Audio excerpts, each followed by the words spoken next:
Hi, football fans. It's that time of the week again when we bring you the latest and greatest South African football show. It's the one and only Showcase Podcast. I'm your host, Deshwan, and with me today is... Yes, now, ladies and gentlemen, it's Zaid Mohammed. International duties calls. So, Bafana played this weekend. It was a goalless draw against Swaziland. For those of you who don't know, they have been named. And it was quite a disappointing performance. Of course, that's not my words. That's the words of Coach Hugo Bruce, the Bafana manager. You know, he described the performance as he didn't recognize him, unrecognizable. He said he couldn't believe his eyes, and it was a full strength team. What did you make of the performance? Lackluster. That's the word I'm looking for, lackluster. We spoke about it on our first episode when we spoke about Bafana. We said, going into these friendly, so to speak, they needed to put a performance. They needed to give us something to get behind them. And unfortunately, they didn't. Yeah. He harped on the performance of Morocco and said that, this wasn't Morocco. In fact, he said it's not the team that beat Morocco. Morocco's a past. And, again, for those of you who don't know, Morocco is a super giant of African football. It's really a powerhouse of global football, actually, for them finishing as a semi-finalist in the most recent World Cup. So, the Moroccan team that played at the FNB Stadium this year had the likes of Ziyech, Hakimi, El Nasseri. I think you actually don't quote me on that. I'm not sure about El Nasseri. Amrabat. I'm also not sure. What are you calling But it was really a strong team. Nevertheless, we did get those all-important FIFA points as well, because it does count in our ranking. And in some tournaments, a higher rank that, I don't want to say the easier your group gets, but it just makes it a bit more fairer that way. Looking into this week's fixture, it's a difficult, very difficult game against Ivory Coast. The Giants, the Elephants. Yeah. I'm scared. Any Ivory Coast players come to mind? I know the big money players. Yeah. Kessié, he plays for the money, for the moolah. I know the main man, the header man himself. Frank Kessié, formerly in the books of Barcelona, likes AC Milan, Yes. Very strong midfielder. But the danger man is Sebastian Haller. Forward, formerly of West Ham. Ajax. He was at, I think, Borussia Mönchengladbach. Eintracht Frankfurt, and now he's at Dortmund, I believe. Yeah. So they've brought him back to Germany. Those of you who don't know, Eintracht Frankfurt sold Haller to West Ham for 45 million. Yes. And they also sold there's another forward, Luka Jovic, to Real Madrid. Yes. The same window for 55 million. So they got 100 million in one window. Yeah, the feeder club of the Bundesliga. Staying back, speaking of Haller, do you want to open up about his performances that you've seen over the years, maybe at West Ham, Ajax? I've seen some crazy goals from him. I think it was not too long ago in the Champions League, when he came to the group stages, he was top goal scorer. Yeah, I think it was something like that. He was a top goal scorer. He was just knocking in fun for Everywhere. fun. He was just knocking it in. It was a hat trick. He was just in that time. I think Haaland was playing. Mbappe was there as well, and he was the top goal scorer. Yeah, there's also the likes of Wilfried Zaha. Once in the books of Manchester United, of all clubs, Wilfried Zaha. I'm sure there are United supporters out there. If you remember Wilfried Zaha, please drop a comment. Can I tell you an interesting story about Wilfried Zaha? You met him. No. Sorry. So it's not it's a rumor. So the rumor is that the reason Man United sold Wilfried Zaha is because he had relationships with David Moyes' daughter. So that's the story. Not David. David Moyes. His daughter. His daughter. Yeah. So that's an interesting story. Were they friends or Yeah, they were like Mila Kunis and Aston Kutcher kind of friends. Yeah. So that's an interesting one, yeah. And just like that, it was returned back. He was returned, and then you saw on his trajectory, and you saw what he did against United. Galatasaray colours, wearing Galatasaray colours Yeah. in the UEFA Champions League of all Yes. clubs. Of all competitions. So he's a man. He is the guy. Like he's come back. Speaking of United, back-to-back defeats in the UEFA Champions League, currently bottom of their group. Yeah, it's not looking good, bro. Big man thing, yeah. It's not looking good, bruv. Anyways, it's not looking good. Sometimes it's hit or miss. Compared to United to South Africa, it's hit or miss. You're talking about Zaha. I'm talking about our national team and and Manchester United in comparisons. They can do well sometimes, and then they'll just drop off the next. Nobody else's daughter. Yeah. It's just Yeah, speaking of Zaha, I think he's going to be involved in this fixture. very influential. Yeah, he was rested against Morocco. In fact, Ivory Coast played Morocco in their previous fixture. So, again, just a bit more information. International breaks, the clubs, the nations played 2 fixtures, but over one international break. So it doesn't have to be over 2 weekends. Yeah. It could be like a Friday game and a Tuesday game, as in the case of Bafana. So that they're only out of camp for like 10 days from their clubs. Yeah. Like the need to like they could say no to playing for the country. And it has been the case, I think, of Brazil. They've come out, like, I think one of the managers said that if they continue going to China, they won't be selected for the national team. It was like crazy. There was some, or it might not have been Brazil, but there was some like Euro, or some crazy footballs. Said if the players keep going to China, that they won't be selected for the national team down to competition. Like the call it like. Like your Hulks, your Oscars, those guys that went on those Munna leagues, yeah. One gonna cut it. So I think it was Oscar actually who then came on and said, "I'll be like counting my money."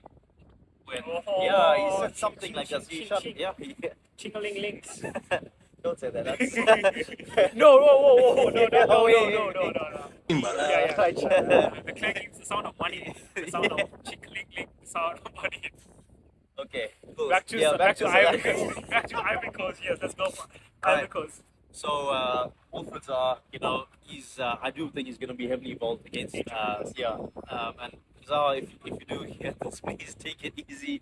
We we like you. South Africans appreciate you, and please don't hurt us. Don't hurt us. Take it easy. There's also Sangara. I think he's a midfielder, plays really well. Keeper's also very strong. So Ivory Coast. It's gonna be a difficult game. Actually, let me get your predictions. How do you think we can get out of that? Like clean sheet, no clean sheet? I'd say Ivory Coast 2, South Africa 1. Interesting. Oh, that's It's bold. I don't like to bet against my country, but if you see the Ivory Coast. Not. You just said Ivory Coast and win. So unless your country is Ivory Coast, are you Ivorian? Eh? No. You sure? Okay. I was told I was Congolese from the waist down. What did he say? What did he say? Cut that out. Okay. Back to Ivory Coast now. So the fixture is in Ivory Coast. Again, just to inform our listeners, if you don't already know, Bafana have qualified for AFCON 2023, but fun enough, it's going to be played in 2024 January. I believe it starts on the 12th of January, if I'm not mistaken, and it runs for about a month.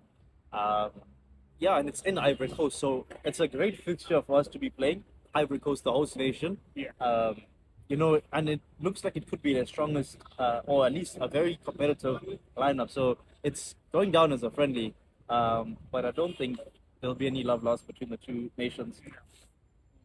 It's their time. It's Ivory Coast's time to step and say, okay, this is what we're going to do, and it's also South Africa's chance to say, you know what, this is what we can also do. Both clubs coming to this one on the back of a draw. South Africa with the golden draw against Eswatini, and Ivory Coast with a 1-1 draw against Morocco. But I just want to speak about our national team. Goals. Chances, and what can I say? Like, there were just chances gone begging. The main man, Temba Zwane, I thought he's going to put it away at the MTN final. I thought he's going to put it away against Eswatini, but my man is not on it recently. I'm disappointed. I thought that link up play, received the ball, went in, tame shot at the goalkeeper. There was a few, how can I say, maybe fringe players that were get into the squad, so it wasn't really our full strength. Although it was a strong team, I think that there were a few players who were omitted. Some also chose to, they went down as injured. Look at the likes of Saleng. I'm not really sure if he was injured. Maybe he is, maybe he wasn't, but he bowed out from the squad. La Pasa, another Pirates player. What do you think about him? Do you think he's injured his knee, or is that pulling one over the ref? I mean, the manager.